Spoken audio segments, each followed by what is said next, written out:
पीले दांत वाली बहू। रंजना कभी ब्रश नहीं करती थी। उसे कितनी बार उसके माँ बाप ने डांटा, लेकिन उसका कोई असर उस पर होता ही नहीं था, जिस कारण से उसके दांत पीले पीले हो जाते हैं। शादी के बाद।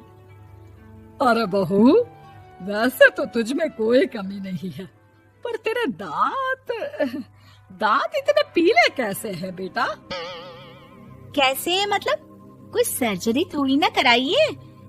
वो तो क्या नाम, मैं ब्रश नहीं करती थी तो पीले हो गए। अब क्या करूं? आप कहें तो लाल करवा लूं या फिर काले? यार ये क्या है, क्यों माँ से लड़ रही हो?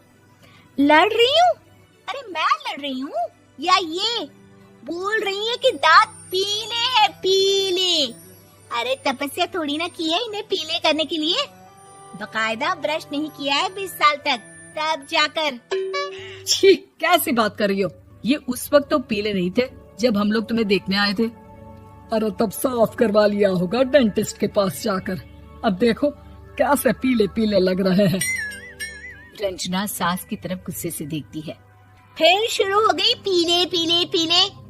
अरे पीले तो तब भी थे जब मेरे हाथ का रसगुल्ला उड़ा उड़ा कर खा रही थी और बोल रही थी, लड़की नहीं गुणों का खजाना दे रहे भाई साहब आप। खैर, अब वो लोग करते भी तो क्या करते, पीले दांत वाली बहू पल्ले पड़ी थी तो झेलना तो था ही। एक दिन कीर्तन में रंजना गाना गा रही थी। अरे कमला बहन, माँ का द्वार है, यहाँ तो सब शुद्ध होकर आते हैं, फिर अपनी बहू को ब्रश भी नहीं करवाती तुम। दूर से पीले पीले दांत भक्ति में बाधा उत्पन्न कर रहे हैं। अरे कोई 2 साल के बच्ची थोड़ी ना लेकर आई हूँ मैं बहू बनाकर। अच्छी खासी लड़की है, अरे कैसे करवाऊं ब्रश?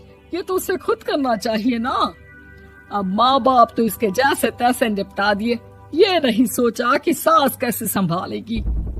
सास बहू को लेकर घर आ जाती है, लेकिन सोच लेती है कि अब इसे लेकर कहीं नहीं जाएगी।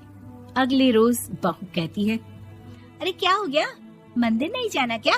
कीर्तन का वक्त हो रहा है। मेरी मधुर वाणी से कान्हा जी जागते हैं और सोते हैं। आप तो जानती है ना उनकी भक्ति में कितना मन लगता है मेरा। वो क्या है ना, तबीयत ठीक नहीं लग रही है मेरी, आराम करूंगी मैं। तबीयत ठीक नहीं लग रही? अभी तो मिथुन के गाने पर नाच रही थी आप, और अब बोल रही है कि तबीयत ठीक नहीं लग रही। अरे भक्ति में मन लगा लो सासू माँ, ऊपर जाना है, क्या मुंह दिखाओगी आप? हाँ? सास को बहू की बात पर गुस्सा आ जाता है। मैं क्या मुंह दिखाऊंगी, इसकी चिंता तो ना कर, समझी? अपने मुंह की चिंता कर, जो ये पीले पीले दांत लेकर हर जगह पहुंच जाती है। पता है लोग कितना मजाक बनाते हैं। ना जी ना, मैं नहीं जाना कहीं तेरे साथ। तो ये बात है। कोई ना, मत जाओ, मैं अपने कमरे में ही बैठकर भक्ति कर लूंगी। ऊपर वाला दांत थोड़ी ना देखता है, मन देखता है, भावना देखता है। और अरे बस बस, तू सब कुछ दिखा, बस ये सफेद चमकदार दांत ना दिखाना किसी को, है? जा यहाँ से। बहू को सास की बात का कोई फर्क नहीं पड़ता। वो तो जैसी थी वैसी ही रह जाती है। सुबह नहाकर किचन में खाना बनाना, फिर खाना खाना, कीर्तन भजन करना और सो जाना। एक दिन, माँ जी मैं सहेली के घर जा रही हूँ, शाम को लेट आऊंगी। हाँ हाँ तो जाना, मैंने कौन सा तेरी आरती करनी है घर पर बैठकर। रंजना सहेली के घर जाती है, जहाँ वो पार्टी में जाने की तैयारी कर रही होती है। अरे शिखा, कहाँ जाने की तैयारी कर रही है? मैं गलत वक्त पर आ गई क्या? अरे नहीं यार, उल्टा सही वक्त पर आई है। मैंने ये साड़ी और ज्वेलरी निकाली है यार, शाम को इनके ऑफिस की एक पार्टी में जाना है। बताना कैसा लग रहा है ये सब? नहीं यार, इस ड्रेस के साथ तो वो वाली ज्वेलरी अच्छी लगेगी। हाँ हाँ सही बोल रही है, मैंने ध्यान ही नहीं दिया। वैसे तो हमेशा से मस्त फैशन सेंस रखती है। तो बड़ा जाती होगी ना पति के साथ पार्टी में। रंजना कुछ नहीं बोलती, बस सोचती है कि यार काश ये बात सही हो जाती। पर मैं क्यों नहीं जाती पार्टी में? क्या इन लोगों की कोई पार्टी होती नहीं होगी? रंजना घर आती है और रात में पति से सवाल करती है, एक बात बताइए, आप मुझे किसी पार्टी में क्यों नहीं ले जाते? क्या आपके यहाँ ऑफिस में पार्टी नहीं होती? पति बेचारा क्या कहता कि दांत पीले हैं तुम्हारे इसलिए।